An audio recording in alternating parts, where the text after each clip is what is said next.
बाळापूर शहरातील अकोला नाका परिसरात भर वस्तीमधील घरात घुसून 18 फेब्रुवारीच्या रात्री चोरट्यांनी घरफोडी करून सोन्या चांदीच्या दागिन्यांसह रोख रकमेसह 3,75,000 रुपयांचा ऐवज लंपास केला। या प्रकरणी बाळापूर पोलिसांनी गुन्हा नोंदविला आहे। बाळापूर मधील नवीन वस्ती असलेल्या चक्रधर नगर परिसरातील सुरेश केदारमल शर्मा हे नातेवाईकांच्या लग्नाकरिता पुणे येथे गेले होते।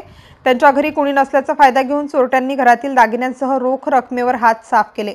पुरुषोत्तम केदारमल शर्मा यांनी बाळापूर पोलिसात फिर्याद दिली असून त्यानुसार बाळापूर पोलिसांनी अज्ञात व्यक्तींविरुद्ध गुन्हा नोंदविला असून बाळापूरचे पोलीस ठाणेदार यांच्या मार्गदर्शनाखाली बाळापूर पोलीस कर्मचारी तपास करीत आहेत। बाळापूर शहरात सातत्याने घडत असलेल्या लूटमार व चोऱ्यांच्या घटनांमुळे चोरांना कायद्याची भीतीच उरली नसल्याचे यावरून दिसून येते।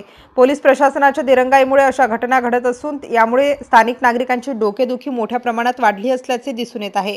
MCN न्यूज मराठीकरिता काझी मेहंदी हसन, बाळापूर।